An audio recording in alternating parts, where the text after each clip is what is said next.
आप सभी का स्वागत है दोस्तों हमारे चैनल में।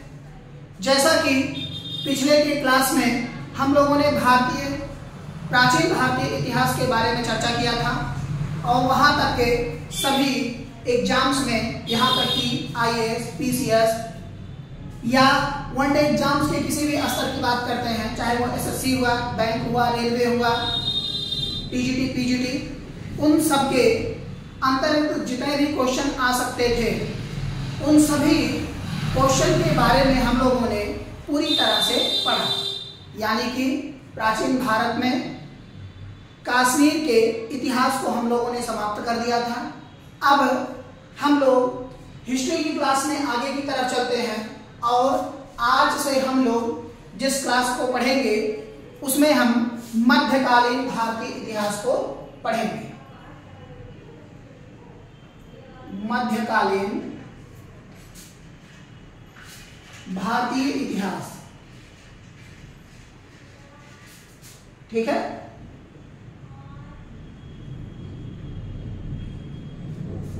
मध्यकालीन भारतीय इतिहास के बारे में हम लोग पढ़ेंगे, ठीक है।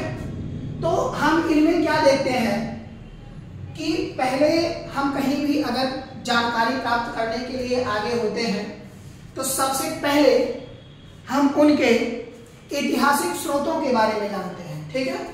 तो मध्यकालीन भारतीय इतिहास के स्रोत क्या क्या है या कहां से लिए गए हैं, उन सभी की जानकारी हमको प्राप्त होनी चाहिए। जैसे पहले हम ऐतिहासिक साक्ष्य की तरफ बढ़ेंगे। ऐतिहासिक साक्ष्य, ठीक है। ऐतिहासिक साक्ष्य, ये पहला। ऐतिहासिक साक्ष्य की जब हम बात करते हैं मध्यकालीन भारतीय इतिहास में, तो सबसे पहले चचनामा, यानी कि पुस्तकों की तरफ हम चलते हैं। पुस्तक में सबसे पहला चचनामा, ठीक है।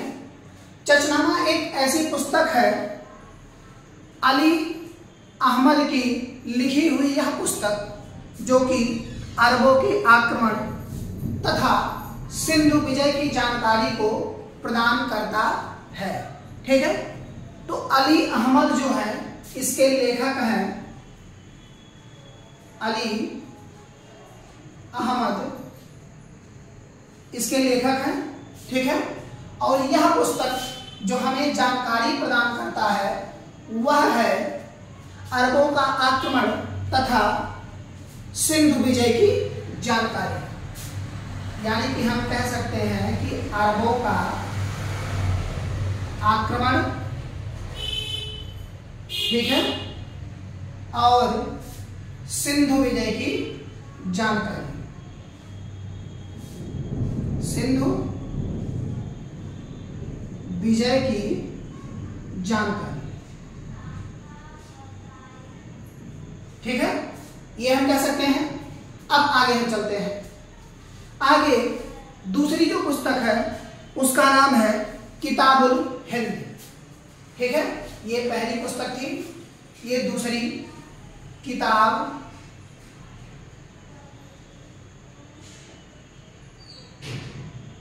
उल हिंद, ठीक है। यह अल-बरूनी की लिखी हुई पुस्तक है।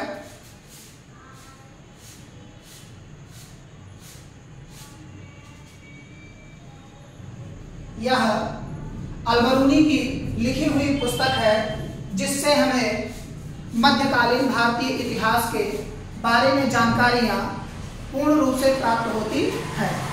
उसके आगे है रेहला नामक पुस्तक, तीसरी रेहला। यह इब्न बतूता की लिखी हुई पुस्तक है। इब्न बतूता की लिखी हुई पुस्तक है और इस पुस्तक को 1333 ईस्वी में, यानी कि मोहम्मद बिन तुगलक के शासनकाल में यह पुस्तक लिखी गई, ठीक है। सन 1300 33 AD में, क्योंकि अब हम लोग आगे की तरफ बढ़ रहे हैं तो हम AD की ही बात वहां पर करेंगे, ठीक है। AD में तत्काल के समय के शासक मोहम्मद बिन तुगलक, मोहम्मद बिन तुगलक, ठीक है। मोहम्मद बिन तुगलक के शासनकाल में यह पुस्तक इब्न बतूता द्वारा लिखी गई, जो कि रहला नामक पुस्तक थी। इससे हम मध्यकालीन भारतीय समाज के बारे में जानकारियां प्राप्त करते हैं। अगली जो पुस्तक है तबकात ए नासिरी, तबकात ए नासिरी, यह चौथी पुस्तक है। तबकात ए नासिरी, ठीक है, तबकात ए नासिरी। अगर इसके लेखक की बात करते हैं तो मिनहाज उस सिराज, इसके लेखक हैं मिनहाज उस सिराज, इसके लेखक हैं। और इस पुस्तक के अंतर्गत जो जानकारियां प्राप्त होती हैं वो है गोरी के भारत के विजय का वर्णन, ठीक है। गोरी के यानी कि मोहम्मद गोरी के भारत विजय का वर्णन, चलिए यहां ऊपर लिख देते हैं। मोहम्मद गोरी के भारत विजय का वर्णन, विजय का वर्णन, ठीक, यह जानकारी मिलती है, ठीक। अब अगली हम बात करते हैं, अगली पुस्तक है फतवा ए जहांदारी, फतवा ए जहांदारी, यह पुस्तक है अगली, यानी कि अगर हम बात करते हैं नंबरिंग की तो 5वीं पुस्तक, ठीक। इसके जो लेखक हैं, इनके लेखक का नाम था जियाउद्दीन बर्नी, जियाउद्दीन बर्नी।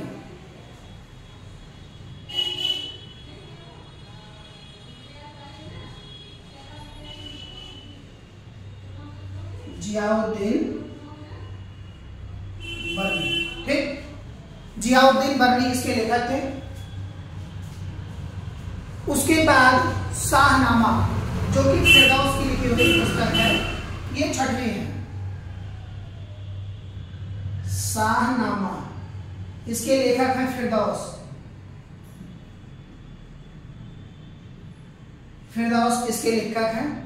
इसके अंतर्गत हम महमूद गजनवी के सूचना को प्राप्त करते हैं। महमूद गजनवी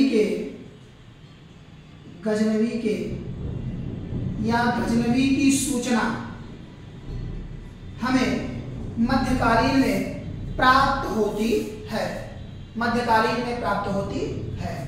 तो ये इधर आपका हो चुका होगा, इसको हम मिटा दे रहे हैं, इधर आप लोग देख लीजिए, ठीक है। इसके आगे हम चलते हैं, यहां तक आप सभी के समझ में आ गया होगा। धीरे धीरे देखते हैं, धीरे धीरे नोट करते रहें, कोई दिक्कत नहीं है।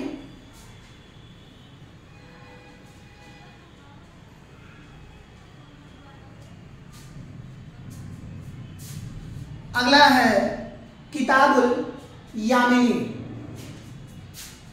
किताबुल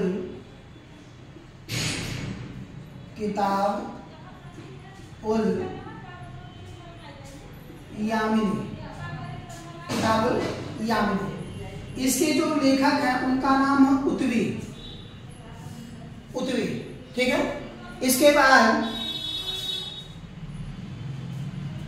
खजाइन उल फुतूह, जो कि अमीर खुसरो की लेखक है। इन सभी पुस्तकों के माध्यम से हम भारतीय मध्यकालीन इतिहास के बारे में, यानी कि एक साहित्यिक साक्ष्य, साहित्यिक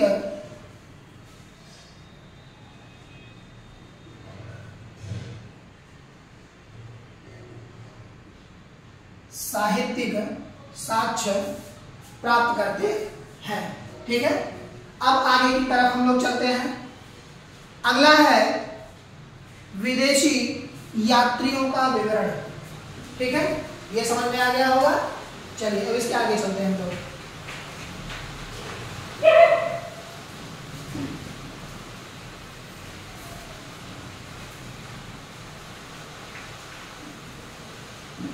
विदेशी यात्रियों का विवरण, ये दूसरा है।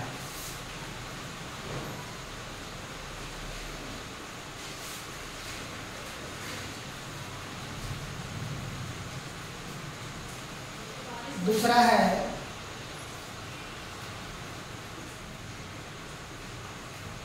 विदेशी यात्रियों का विवरण। ठीक है, यानी कि विदेश से आए हुए यात्रियों द्वारा विवरण। ठीक, अब इसकी तरफ हम लोग चलते हैं और इसमें देखते हैं कि क्या क्या साक्ष्य विदेशी यात्रियों द्वारा प्राप्त हुआ है। ठीक है, चलिए पहला है अलबरूनी का। ठीक है, अलबरूनी, जैसा कि अलबरूनी की लिखी हुई पुस्तक किताब उल हिंद, जो कि इनकी लिखी हुई पुस्तक है, इसमें भारतीय साहित्य, विज्ञान एवं धर्म का वर्णन है। ठीक है, यानी कि हम पहले विदेशी यात्री में अलबरूनी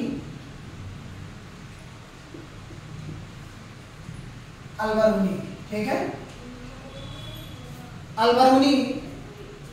अलबरूनी की जो पुस्तक है किताब उल हिंद, उसमें भारतीय इतिहास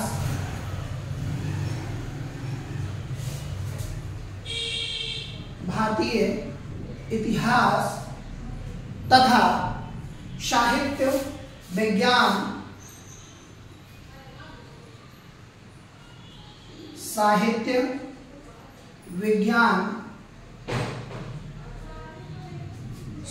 विज्ञान, तथा धर्म का वर्णन है। धर्म का वर्णन मिलता है। धर्म का वर्णन मिलता है। ठीक है, तो ये आप सभी के समझ में आया होगा। ये पहले हैं विदेशी यात्रियों में।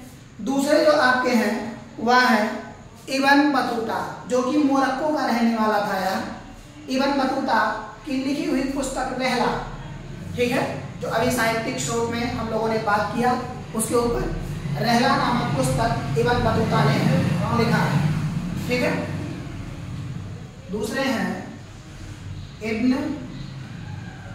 बतूता। ठीक है, इनकी अगर हम बात करते हैं तो ये मोरक्को के रहने वाले थे और मुहम्मद बिन तुगलक के शासनकाल में आए हुए थे तथा उनके शासनकाल के बारे में जानकारियां इन्होंने दी। अगर इनके हम निवास की बात करते हैं तो ये मोरक्को के रहने वाले थे।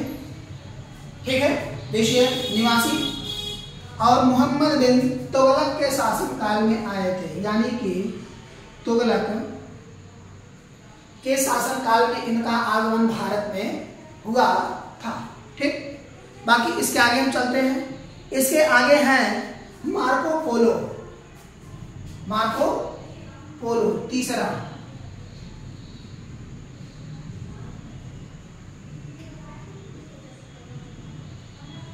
Marco Polo.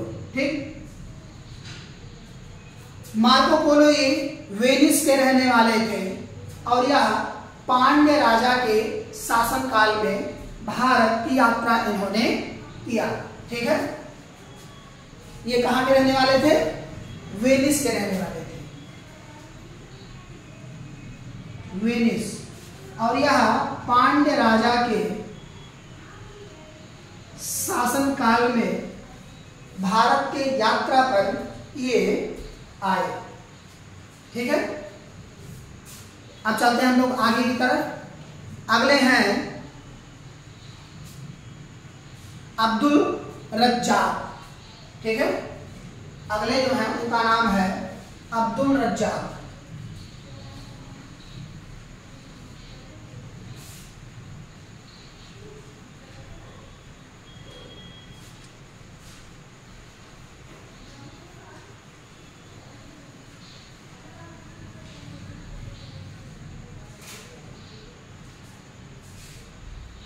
चौथे नंबर है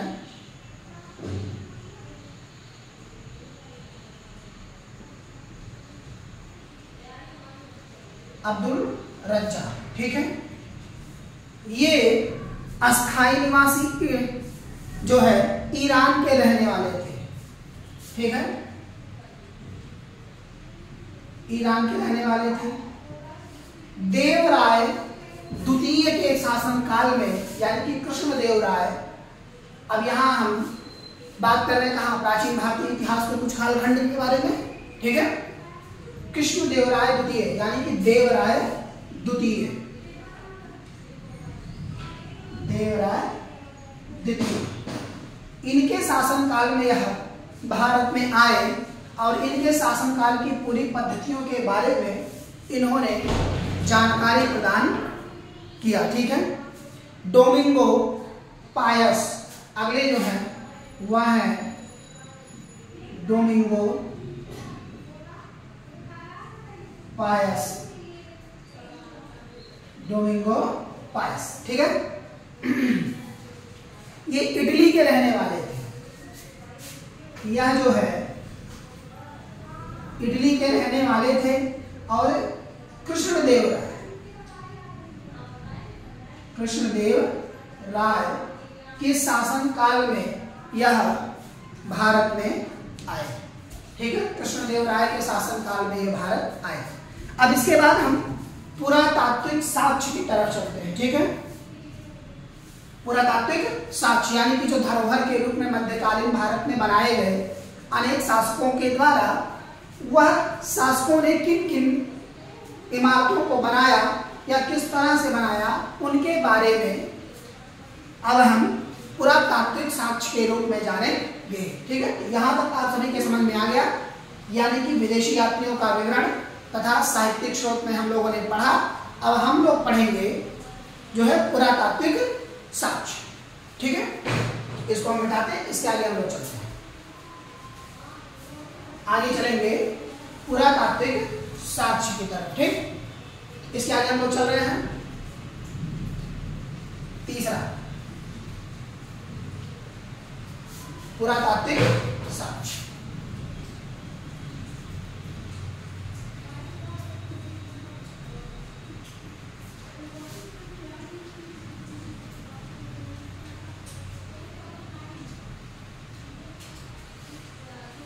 पुरातात्विक साक्ष्य। ठीक है, इसमें पहला है कुब्बत उल इस्लाम मस्जिद। ठीक है, कुब्बत उल इस्लाम मस्जिद और 2.5 दिन का झोपड़ा, ये दो आप लोगों ने फेमस के रूप में सुना होगा, काफी फेमस होगा। कुब्बत उल इस्लाम मस्जिद तथा 2.5 दिन का झोपड़ा। चलिए अब हम इस पर बात करेंगे। पहला जो हमारा टॉपिक है, एक एक करके अलग अलग करके यदि पढ़ा जाएगा तो कभी भूलेगा नहीं, क्योंकि इतिहास बोरिंग नहीं है। इतिहास को खाली पढ़ने का आप तरीका चेंज करिए, बोरिंग कभी लग ही नहीं सकता है। क्यों? क्योंकि इतिहास खुद इतने रोचक तथ्यों द्वारा भरा हुआ है कि आप सभी लोग खाली थोड़ा सा पढ़ने का प्रयास करिए या अपने अंदर जुनून लाइए थोड़ा सा पढ़ने का, तो अपने आप पढ़ सकते हैं। क्योंकि इतिहास हमेशा क्या, खेल खेल में पढ़ने वाली चीजें हैं। इनको कभी आप सीरियस लेकर के नहीं पढ़ सकते। अगर आप सीरियस लेकर के पढ़े तो आप भूल जाइए कि आप पढ़ेंगे कभी। ठीक है, तो मजाक मस्ती में ही इतिहास पढ़ा जाता है, उस तरीके से भी। ठीक, बाकी हम चलते हैं पुरातात्विक शोध की तरफ, यानी कि साक्ष्य की तरफ। और पहला हमारा है कुव्वत उल इस्लाम मस्जिद।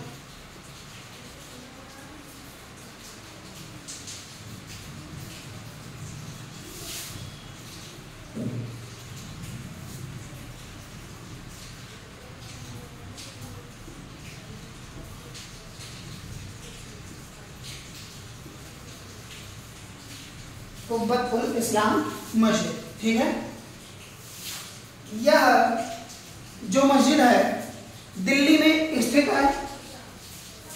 इसे कुतुबुद्दीन ऐबक ने बनवाया था। ठीक है, यह क्या है, मस्जिद है जो कि दिल्ली, हमारी राष्ट्रीय राजधानी दिल्ली में स्थित है और इसको ऐबक द्वारा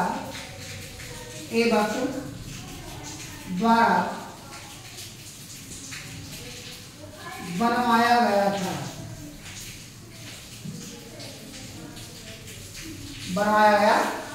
ठीक है, दूसरा है 2.5 दिन का झोपड़ा, अभी मैंने ही कहा। ठीक है, 2.5 दिन का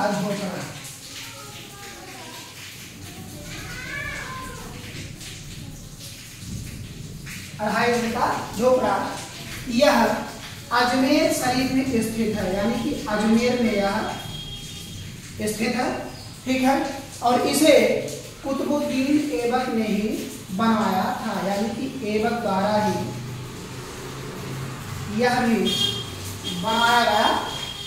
ठीक है, अगला है आपका, जैसे कि अभी कुतुब मीनार की अगर हम बात करते हैं तो कुतुब मीनार की आधारशिला कुतुबुद्दीन ऐबक ने रखी, लेकिन वह गोल्फ खेलते हुए, यानी कि अगर कहीं चौगान खेलते समय घोड़ों से गिरा और उसकी मृत्यु हो गई, उसके तात्कालिक दामाद इल्तुतमिश ने, जिनकी बेटी रजिया सुल्तान थी, इल्तुतमिश ने उस कुतुब मीनार को पूरा करवाया और तथा वह धरोहर के रूप में भारत के एक शास्त्र के रूप में जाना जाता है। ठीक है, इसके आगे है, जैसे कि कुछ ऐतिहासिक काल धीरे धीरे बीता तो इसका कुछ क्षरण भी हुआ। तो जब फिरोज शाह तुगलक का शासनकाल आया तो फिरोज शाह तुगलक ने फिर से इसी कुतुब मीनार को ही पुनर्निर्माण करवाया।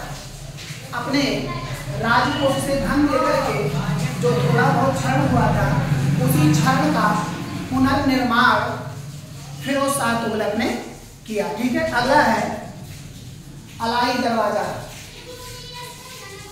तीसरा अलाई दरवाजा। अलाई दरवाजा की अगर हम बात करते हैं तो यह मेहरौली में स्थित है।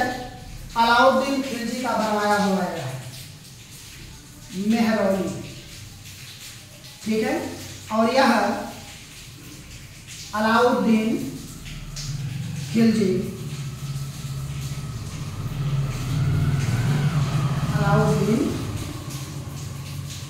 खिलजी का बनवाया हुआ है। इसके बाद अगला है मोट मस्जिद, जो कि दिल्ली में ही है और सिकंदर लोदी द्वारा बनवाया गया है। ये चौथा है मोट मस्जिद, यह दिल्ली में है, सिकंदर लोदी ने इसको बनवाया है। सिकंदर लोदी ने इसको बनवाया है। ठीक है, तो आज की क्लास में हम लोगों ने क्या पढ़ा कि मध्यकालीन भारतीय इतिहास के स्रोत। ठीक है, उसमें 3 तरह से हम लोगों ने पढ़ा। पहला साहित्यिक स्रोत, दूसरा विदेशी यात्रियों का विवरण तथा तीसरा पुरातात्विक साक्ष्य, जिनके आधार पर मध्यकालीन भारत को हम लोग जान सकते हैं। ठीक है, अब आगे की क्लास में हम मुगल कालीन ऐतिहासिक स्रोत की बात करेंगे। ठीक है, यानी कि हम जब बात करेंगे तो मुगल काल से ही प्रारंभ करेंगे, उनके साहित्यिक स्रोत के बारे में बात कर लेंगे, उसके बाद धीरे धीरे करके एक एक क्लास में हम आगे की तरफ बढ़ते हुए चलेंगे। ठीक है, तब तक के लिए आप सभी को धन्यवाद। हमारे चैनल से आप सभी लोग जरूर जुड़ें और ज़्यादा से ज़्यादा फॉलो और सब्सक्राइब करें और अन्य वीडियो पाएं। Thank you and best of luck.